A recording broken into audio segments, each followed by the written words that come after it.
الرجيم اليوم أكملت لكم دينكم وأتممت عليكم نعمتي ورضيت لكم الإسلام دينا صدق الله العظيم محترم صدر اجلاس মুআজ্জাজ হযরত উলামায়ে কেরাম সমবেত বেরাদরান ইসলাম দেশের শীর্ষস্থানীয় উলামায়ে কেরাম আপনাদের সামনে কোরআন হাদিসের আলোকে অত্যন্ত সময় উপযোগী মূল্যবান কথাবার্তা আলোচনা করেছেন। আমি বাবে বলতেছে মাহফিলের হয়তো শেষ, সময় হাতে খুব কম, সামনে আরো প্রোগ্রাম আছে। ফজরের পর থেকে শুরু করছি, এই আপনাদের এখানে আসলাম এখন। অতি সংক্ষেপে ব্যাখ্যা বিশ্লেষণ ছাড়া দুই একটা কথা বলব। তবে আপনারা যারা আমার সামনে ডাইনে বামে আছেন, আপনারা জিন্দা আছেন এটা আমার একটু জানাই। জিন্দা আছেন তো সবাই? আমরা সবাই মুসলমান। এই কথাটা বলতে আপনারা যেহেতু একজনের বাড়ির কাছে, এই জন্য একটু ভয় আছে। যে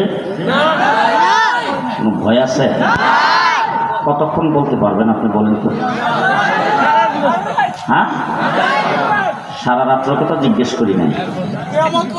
এমন কোনো অবস্থা যদি আপনার সামনে আসে, দেশটা যদি পরাধীন হয়ে যায়, আল্লাহ না করো, আমরা যখন বক্তৃতায় দাঁড়াই তখন বলি আমার দেশটা শাহজালালের দেশ, এই দেশ শাহপরানের দেশ, এই দেশ ফখরে বাঙ্গালের দেশ, এই দেশ বড় হুজুরের দেশ, এই দেশ হাবিজ হুজুরের দেশ, অলি আব্দাল গাউস কুতুবের দেশ। এরকম বইলা আমরা নিজেরা উৎসাহিত হই, মানুষকে উৎসাহিত করি, সাহস দেয়। কিন্তু আফগানিস্তানও একটা দেশ, সিরিয়াও একটা দেশ, ইরাকও একটা দেশ, ফিলিস্তিনও একটা দেশ। আপনি যদি বলেন আপনার দেশের মাটির নিচে ফখরে বাঙ্গাল শুয়ে আছে, আপনি যদি বলেন আপনার দেশের মাটির নিচে হাফিজ হুজুর শুয়ে আছে, আপনি যদি বলেন আপনার দেশের মাটির নিচে শাহজালাল, শাহপরান, শাহ মাহদুম শুয়ে আছে, আমি জিজ্ঞেস করতে চাই ফিলিস্তিনের মাটির নিচে কারা শুয়ে আছে? জি, ফিলিস্তিনের জমিনে কমপক্ষে 70,000 নবী জন্মগ্রহণ করেছেন। আমার বাংলাদেশে ফখরে বাঙ্গালের জন্ম হয়েছে, বড় হুজুরের জন্ম হয়েছে।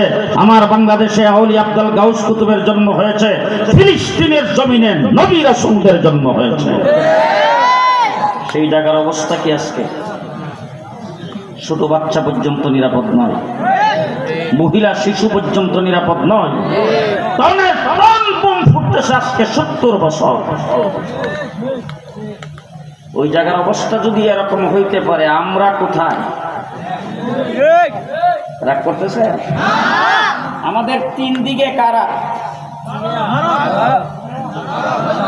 হাসিনা যায় বসছে কো? জি, একটু খেয়াল করেন, মনে করেন। দেশের 3 দিক বারক, একদিক সারক সাগর। আজকে আমরা যারা টুপিদারিওয়ালা কথা বলি, দিনের কথা বলি, যেই প্রেসিডেন্ট শেখ হাসিনাকে বিশ্বের কোন দেশে যাওয়ার জন্য পারমিশন দেয় নাই, তাকে যেই ভারত জায়গা দিয়েছে, আমার মতো পাত্রীয়রাকে যাইতে দেবে না।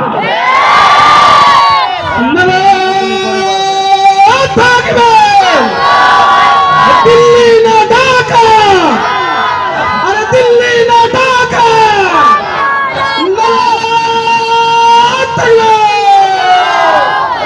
গত 15 বছর পর্যন্ত বলছে আমরা নাকি রাজাকার। আরে বাবা, 1.5 মাস রিমান্ডে ছিলাম ডিবি অফিসে, 2 বছর ছিলাম হাসিনার মেহমানখানায়। রিমান্ডে যারা জিজ্ঞেস করেছিল আমার সামনে, সেই বলতো তুই রাজাকার, তোর বড় হুজুর রাজাকার, তোর ফখরে বাঙ্গাল রাজাকার, তোর হাফিজ হুজুর রাজাকার, তোর মুফতি আমিন রাজাকার। আরে ওলামায়ে কেরামকে যারা রাজাকার বলে গালি দিয়েছো, তোমরা রাজাকার যাদেরকে বলেছো, তারা পাকিস্তানের পক্ষে আজ 54 বছরের ভিতরে একটা শব্দ কোথাও বলে নাই। তো শুনছেন বাংলাদেশের কোন একজন আলেম জাতীয় দ্বারাই বলছে পাকিস্তানের পক্ষে কোনো কথা। আমরা পাকিস্তানের পক্ষে কোনোদিন মানববন্ধন করেছি? কোনোদিন রাস্তায় মিছিল করেছি? পাকিস্তানের পক্ষে একটা টু শব্দ করি নাই। আমাদেরকে বলছো রাজাকার, আর তোমরা বক্তৃতায় দাঁড়ায় বলতা স্বামী স্ত্রীর সম্পর্ক। জি, তোমরা বক্তৃতায় দাঁড়ায় বলেছো ভারতের সাথে আমাদের স্বামী স্ত্রীর সম্পর্ক। তোমরা বক্তৃতায় বলেছো ভারত উন্নত হলে আমরা উন্নত। তোমরা বক্তৃতায় বলেছো মোদী সাহেবকে বলে দিয়েছি তিনি আমাদেরকে ক্ষমতায় টিকায় রাখবেন। আজকে তোমরা যখন এই দেশটাকে পালন করেছো, মোদীর কলেজায় বসেছো। পরিষ্কার ভাষায় বলতে চাই, আমরা পাকিস্তানের রাজাকার নই, তোমরা সবাই ইন্ডিয়ানের রাজাকার। ইন্ডিয়ানের রাজাকার, ইন্ডিয়ান রাজাকারেরা গেছেন কোথায়? জি, ওখানে বৈষম্য চুপচাপ আছে। টেলিফোনে কি কই বুঝে শুনেন তো, কর্মীদেরকে কি নির্দেশ দেয়? আজ পর্যন্ত ভিতরে কোনো অনুশোচনা নাই। লুটপাট চুরি দাঁড়িয়ে কোনো প্রকারের কোনো সূচনা তাদের মধ্যে নাই। আজ পর্যন্ত কোনো দুঃখ প্রকাশ করে নাই। আজ পর্যন্ত অন্যায় করেছে সে স্বীকার করে নাই। তারা সেখানে বসে ষড়যন্ত্র করছেন। বাংলাদেশের 54,000 বর্গ মাইল যদি আল্লাহ না করুক পরাধীন হয়ে যায়, দেশের স্বাধীনতা যদি নস্যাৎ হয়ে যায়, আপনি আমরা যদি কাবু হয়ে যায়, আমাদের বুক বরাবর রাইফেলের বন্দুকের গুলি তাক করে যদি বলে ইসলাম ছাড়তে হবে, তখন কি বুক টান করে বলতে পারবেন আমরা মুসলমান? যারা একদম পারবে না। বুক টান করে কি বলতে পারবেন আমরা মুসলমান? টান করে বলতে পারবেন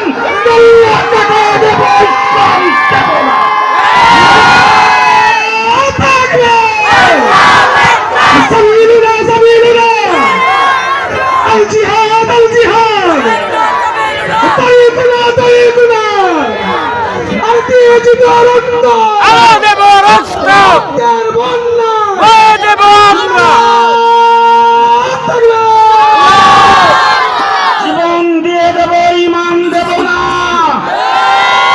দিয়েছেন দুই হাত উঁচু করে বলেন পারবেন, পারবেন, পারবেন। এই দিন আমরা পাইছি কার মাধ্যমে?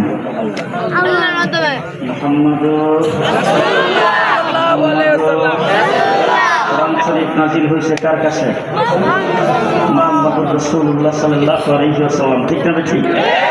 এই কোরআন আল্লাহ পাক নাজিল করছেন, কোরআনের ওজন কত, ভার কত, আকর্ষণ কত, কোরআনের জালালিয়ত কত, কোরআন কি পরিমাণ জালালিয়ত, কি পরিমাণ ওজন। কোরআন বলছেন লাউ আনজালনা হাযাল কোরআন আলা জাবাল, যদি এই কোরআন পাহাড়ের মধ্যে নাযিল করতাম তোমরা দেখতা পাহাড় দইসা গেছে। সেই কোরআনের ভিতরে আল্লাহ তাবারক ওয়া তাআলা কোরআন সম্পর্কে বলেছেন ইন্না আরাদানাল আমানাতা আলাস সামাওয়াতি ওয়াল আরদি ওয়াল জিবাল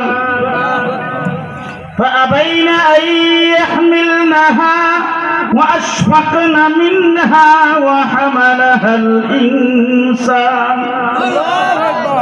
এই কোরআনের ভিতরে আল্লাহ পাক বলছেন আমি আসমানকে দিতে চাইছিলাম, জমিনকে দিতে চাইছিলাম, পাহাড়কে দিতে চাইছিলাম। আসমান, জমিন, পাহাড় কোরআন গ্রহণ করে নাই, অপারগতা স্বীকার করেছে। প্রস্তাব শুইনা কম্পন সৃষ্টি হয়েছে, ভূমিকম্প শুরু হয়ে গেছে। শেষ কথা যেটা বলতে চাই, ব্যাখ্যা বিশ্লেষণ ছাড়া কোরআন আসমান গ্রহণ করতে পারে নাই। আসমানটা কত বড়? ব্রাহ্মণবাড়িয়ার সমান। বাংলাদেশে কত বড়? জি, আজ পর্যন্ত কোন নবী বলতে পারেনি আসমানের সীমানা করব। আরে এখন সুবহানাল্লাহ, সকালে নাস্তা ফল করে আজ পর্যন্ত কোন নবী বলতে পারে না আসমানের সীমানা কত। কোন বৈজ্ঞানিক রিসার্চ করতে বের করে পারে না আসমান কত বড়। কে বানিয়েছেন? এত বড় আসমান কোরআন গ্রহণ করতে পারে নাই। জমিন এত বড় কোরআন গ্রহণ করতে পারে নাই। পাহাড় এত শক্ত কোরআন গ্রহণ করতে পারে নাই।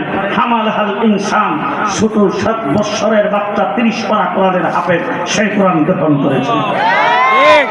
যে কোরআনের ওজন এত বেশি, আসমানকে নাজিল করলে, জমিনকে নাজিল করলে, পাহাড়ে নাজিল করলে, পাহাড় ধসে যেত, আসমান চূর্ণ বিচূর্ণ হয়ে যেত, সেই কোরআন 7 বছর, 5 বছর, 10 বছর, 11 বছর বাচ্চার সিগার ভিতরে নিয়ে বাসুদেবের বাজারে ঘুরে, ওর মধ্যে কোনো ওজন লাগে না। কারণটা কি? কারণ হলো কোরআন যদি সরাসরি আল্লাহ আমাদেরকে দিত, আমরাও কোরআনের ওজন সহ্য করতে পারতাম না। কোরআন আমার নবীর কলবের মধ্যে আগে নাজিল করেছেন। মুহাম্মদুর রাসূলুল্লাহ সাল্লাল্লাহু আলাইহি ওয়াসাল্লামের কাছে যখন কোরআন নাজিল হয়, অবস্থাটা এমন হয়েছিল, আম্মা জান আয়েশা সিদ্দিকা বলেন, প্রচণ্ড শীতের ভিতরে যখন আমরা শীতে কম্পমান ছিলাম, ওই সময় রাসূলের কাছে যখন কোরআন নাজিল হয়েছে, রাসূলের প্রত্যেকটি পশমের গুঁড়া দিয়ে গাম বের হয়েছে। সুবহানাল্লাহ। এই কোরআন নাজিল হয়েছে মুহাম্মদুর রাসূলুল্লাহ সাল্লাল্লাহু আলাইহি ওয়াসাল্লামের কাছে, দিন আল্লাহ পাক দিছে নবীর কাছে। নবী মুহাম্মদুর রাসূলুল্লাহ সাল্লাল্লাহু আলাইহি ওয়াসাল্লাম দিন নিয়ে চুপচাপ বসে রয়েছে। যে আমার নবী সাল্লাল্লাহু আলাইহি ওয়াসাল্লামের কাছে দিন নাজিল হয়েছেন, এই দিন আস্তে আস্তে আস্তে 23 বছরে, কয় বছরে? 23 বছরে। 23 বছর পরে আমার নবী মুহাম্মদুর রাসূলুল্লাহ সাল্লাল্লাহু আলাইহি ওয়াসাল্লাম বিদায় হজ্জে আরাফার ময়দানে হাজির হয়েছে। সেখানে রাসূলের সামনে 1.5 লক্ষ সাহাবী,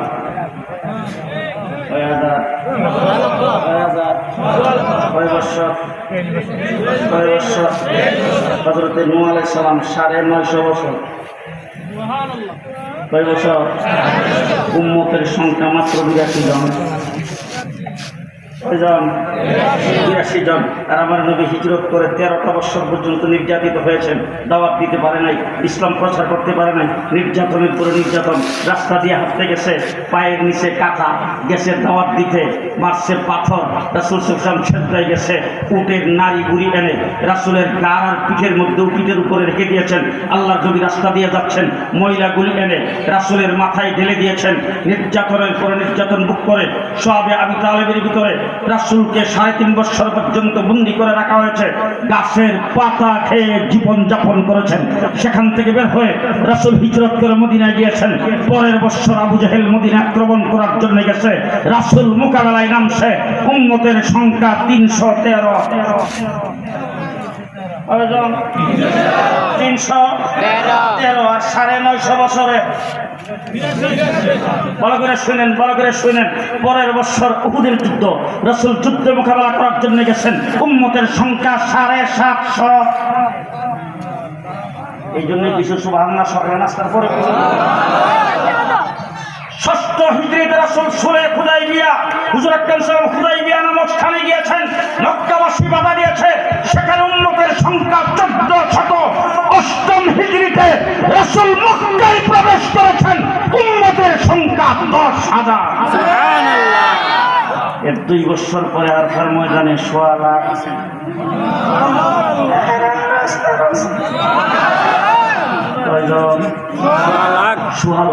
আল্লাহ পাক কোরআন শরীফের আয়াত নাযিল করেছেন, আল-ইয়াওমা আকমালতু লাকুম দীনাকুম, আজকের দিনে তোমাদের দিনকে, তোমাদের জন্য আরো কমপ্লিট। তোমাদের দিনকে, তোমাদের জন্য অল কমপ্লিট 2041 পর্যন্ত। 2041 কতদিন পর্যন্ত? কিয়ামত পর্যন্ত আগত সকল মুসলমানের জন্য দিন।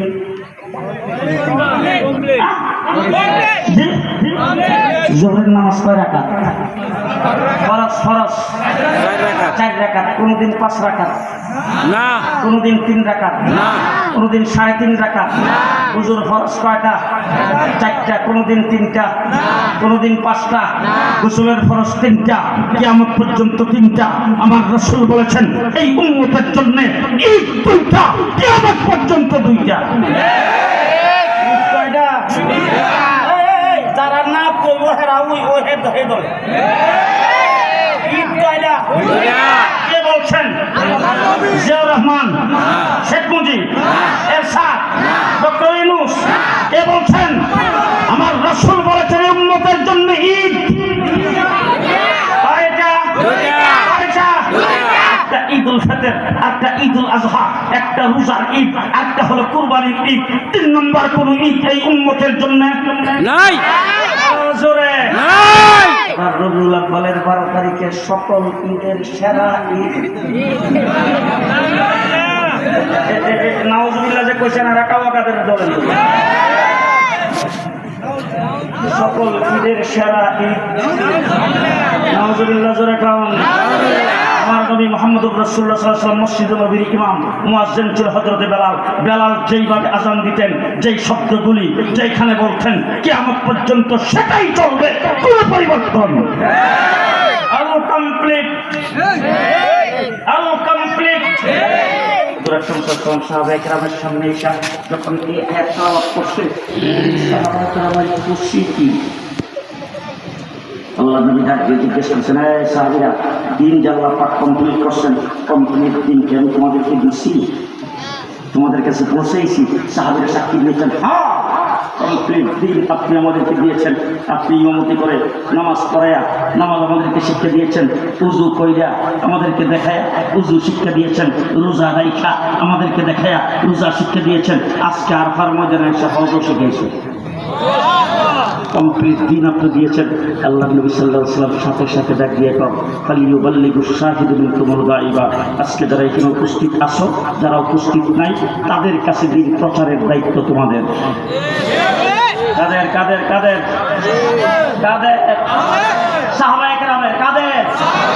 আল্লাহ নবী ১৬ লক্ষ সাহাবীকে দিন প্রচারের দায়িত্ব দিয়েছেন, ঠিক না ঠিক?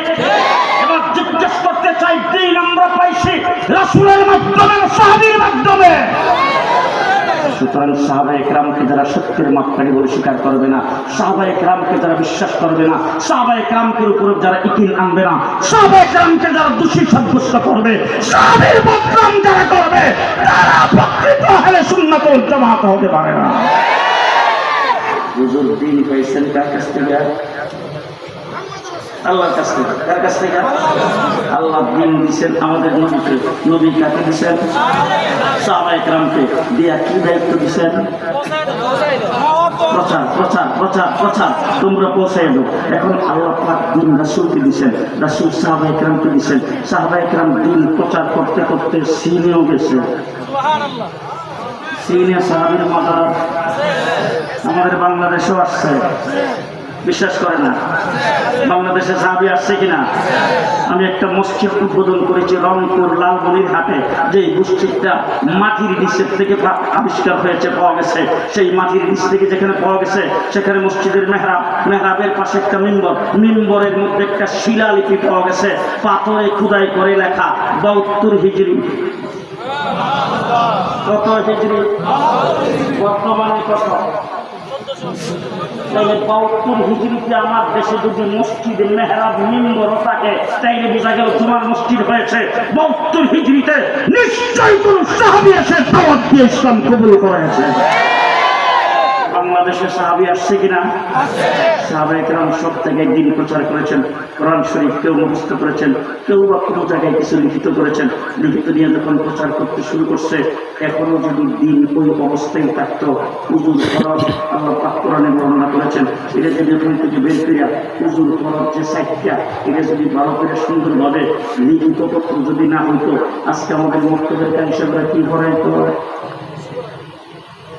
এবার মক্তবের কাইসাটা মক্তবে বের করে উজুর ফরজ 60টি, তাইমামের ফরজ 3টি, গোসলের ফরজ 3টি, কথা কথা আমাদের ফরজ 14টি, ঠিক আছে? ঠিক। এখন আপনারা বলতে দেখি, দিন আল্লাহ নবী পাইছে, নবী প্রায় সাহাবায়ে কেরামকে প্রচার করতে দিছে। এই দিনটা লিখিত হওয়া দরকার কিনা? কোরআন শরীফ থেকে, হাদিস থেকে দিনটাকে বের করে মাসলা মাসাইলগুলি উম্মতের জন্য লেখার দরকার আছে না? আলোচনা কারণ আল্লাহ তাবারক ওয়া তাআলা 3 নম্বর স্তরে হযরত ইমাম আজম আবু হানিফা এবং মুজতাহিদ ইমামদের জন্ম দিয়ে আল্লাহ পাকের দিনকে লিখিত করে দিয়েছেন। কথা বলতে বুঝাইতে পারিনি। দিন আল্লাহ মোহাম্মদ রসুল্লাহ বিদায় করে দিয়েছেন কাকে? সাহাবায়ে কেরামের হাতে সুযোগ করেছে দিন প্রচার করার জন্য, প্রচার করেছেন। এখন উম্মতের জন্য মাসলা মাসাইলগুলো কোরআন হাদিস থেকে বের করে লিখিত হইতে হবে, সেই লিখিত করেছেন সর্বপ্রথম আমাদের ইমামে আজম আবু হানিফা রাহমাতুল্লাহ আলাইহি। এই উম্মতের জন্য 13 লক্ষ মাসালা লিখছেন।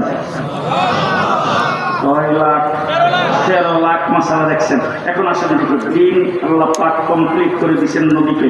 নবী সাহাবায়ে কেরামকে দিয়েছেন দিন প্রচার করার জন্য। সাহাবী দিন প্রচার করেছেন, দিন প্রচারিত হয়ে গেছে, দিন কমপ্লিট হয়ে গেছে। দিনের মাসলা মাসাইলগুলি লিপিবদ্ধ করে ইমামরা আমাদের কাছে দিয়েছেন। এবার জিজ্ঞেস করতে চাই, এই দিনের ভেতরে যদি কেউ ঢুকায়, নতুন করে কিছু যদি কেউ ঢুকায়, বাধা দেওয়ার কোন দরকার নাই তো।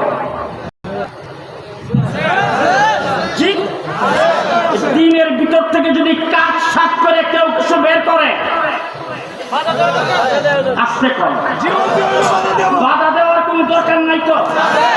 কেউ যদি পূজার রোজা, কথা কয় না, কেউ যদি ইসলামের নাম দিয়া, ইসলামের সংগঠনের নাম দিয়া যদি বলে পূজা বন্ধ বেটাইয়া, পূজা সেই জিনিস, রোজাও সেই জিনিস, রোজা পূজার মধ্যে কোনো পার্থক্য নাই, সেই ব্যক্তিও মুসলমান হতে পারে না। ঠিক কিনা বলেন? বাধা দেওয়ার দরকার নাই তো। জি, আমরা মুসলমান, আপনারা হলেন হিন্দু। আপনাদের ঘরে যদি সন্তান জন্মগ্রহণ করবে, আপনারা রাখবেন কৃষ্ণ কৃষ্ণ। আমাদের ঘরে যখন সন্তান হবে, আমরা রাখবো মুহাম্মদ, ঈসা, মুসা, আইয়ুব। ঈসা মুসা, ঈসা মুসা, মুহাম্মদ, কৃষ্ণ কৃষ্ণ, একই শান্তির বাহন। আপনারা ঘুমাচ্ছে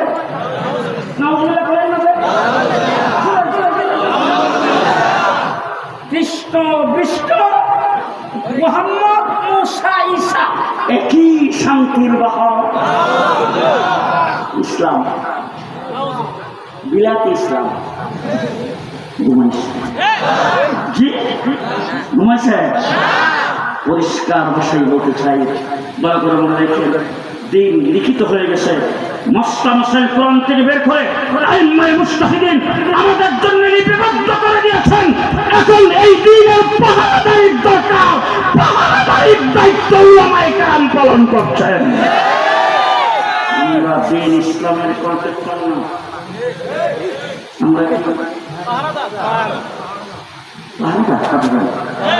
আমরা দিন ইসলামের বর্ডার গার্ড, আমরা দিন ইসলামের নাইট গার্ড, আমরা দিন ইসলামের পাহারাদার।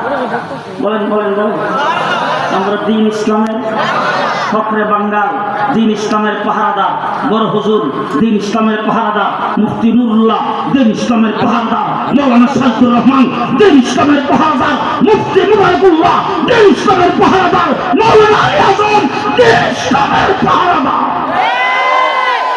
পশ্চিমী পাহারাদারি আমরা আসতে করতে আইয়ুব খান ফ্যামিলি প্ল্যানিং আইন করছে, বাক কন্ট্রোল শামসুল হকের নেতৃত্বে পূর্ব পাকিস্তান আমরা তার মোকাবেলা করেছি। বাংলাদেশ স্বাধীন হওয়ার পরে রাষ্ট্রীয়ভাবে ইসলাম যখন মুছে ফেলার ষড়যন্ত্র যখন শুরু হয়েছে 1981 সনে হযরত হাফিজ হুজুরের নেতৃত্বে আমরা তার মোকাবেলা করেছি। শিখা চিরন্তন জেলে এদেশের মানুষকে যখন মুশরিক বানাইবার পায়তারা শুরু করেছেন, শাইখুল হাদিস আল্লামা আজিজুল হকের নেতৃত্বে আমরা তার মোকাবেলা করেছি। তসলিমা নাসরিন এসে যখন কোরআন পরিবর্তনের কথা বলেছেন, খতিব উবাইদুল হকের নেতৃত্বে আমরা তার মোকাবেলা করেছি। হাইকোর্ট থেকে দুইজন বিচারপতি ফতোয়ার বিরুদ্ধে রায় দিয়ে যখন ফতোয়াকে এই দেশ থেকে নিষেধ করে মানুষকে দুশ্চরিত্র বানাইতে চেয়েছেন, মুফতি আমিনের নেতৃত্বে আমরা তার মোকাবেলা করেছি।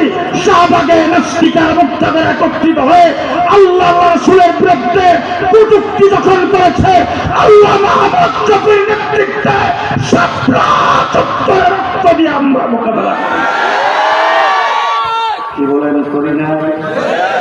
বাবার মুক্তি জাতি যখন মরে মরে স্থাপন করে দেশটাকে মুক্তির রাজত্বে পরিণত করতে চেয়েছে, আল্লামা জুনায়েদ বাগনগরীর নেতৃত্বে মোকাবেলা আমরাই করেছি। কথা বলেন ঠিক না বেঠিক? আজকে পরিষ্কার ভাষা আপনাদের সামনে বলে গেলাম, কৃষ্ণ আর বিষ্ণু আমার নবীর সাথে তাদেরকে সন্ত্রাস বলবা আর পূজা এক বলে এই দেশে বিরাট ইসলাম কায়েম করবা, মডার্ন ইসলাম কায়েম করবা।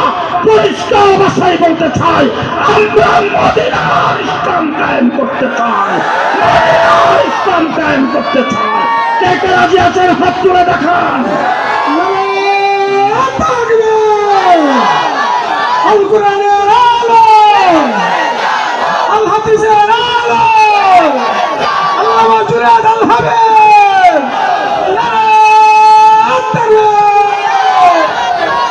মদিনার ইসলাম কায়েম করতে চাই, আমরা কল্যাণ রাষ্ট্র চাই না।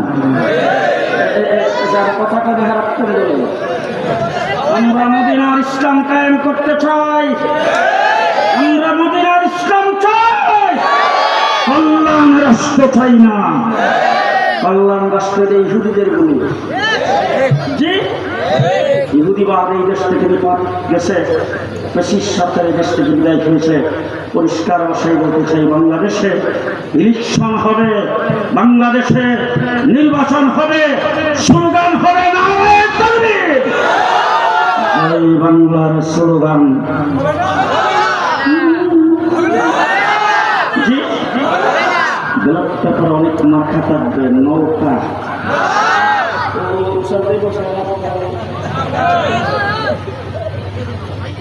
ব্লক পেপারে মার্কা থাকবে, নৌকা থাকবে। বাইকে চলে গেছেন, আর আসতে দেওয়া হবে না। শেখ হাসিনা বাংলার মাটিতে আসবে ফাঁসির কাস্টে জোড়ার জন্য, রাজনীতি করার জন্য আসতে পারবে না। রাসূলুল্লাহ প্রথম তারিখ অবশ্যই মুমিন ঢাকা থেকে আসছেন, অত্যন্ত বুজুর্গ মানুষ, উনি সামনে বসার জন্য ওনার প্রশংসা আমি করবো না। আমাদের বিমানবন্দর থেকে বের হইলে একটা বড় মসজিদ দেখছেন, ওখানে মাদ্রাসার নাম হইল মাদ্রাসা বাবু সালাম। এই মাদ্রাসার যিনি প্রিন্সিপাল শাইখুল হাদিস হযরত মাওলানা আনিস সাহেব, উনি মেহমান কিন্তু আমার বাড়ি তো বঙ্গিয়া। আরে বাবা, আমি আপনাদের জেলা তো ভাই, কথা কি বুঝে আসতেছে? আমি ঘরের মুরগি, উনি আসি কিন্তু ঢাকার থেকে মেহমান।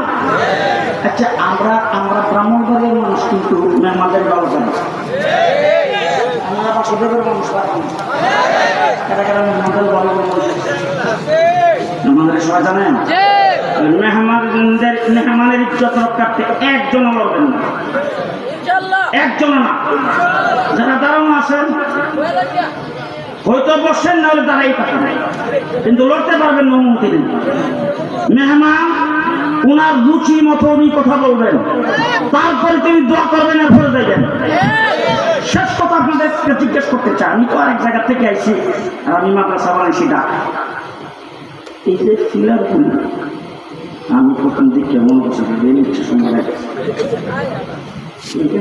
জিজ্ঞেস করবো, মাদ্রাসা ফিলার গুলি কেমন হচ্ছে? আসলে বড় বিরাট, শুরু বিরাট না, বড় বিরাট। কারণ ফিলার যখন বড় বড় মেট্রো রেল এলাকান, তখন দেখে এটা বড় বড় বিরাট মনে হয় না। বড় বিরাটের ফিলার যে করছেন, ফিলার গুলি থাক, হ্যাঁ সাপ দরকার, সাপ দরকার নেই তো? সাপ দরকার আছে, কেনা দরকার আছে, ডান হাত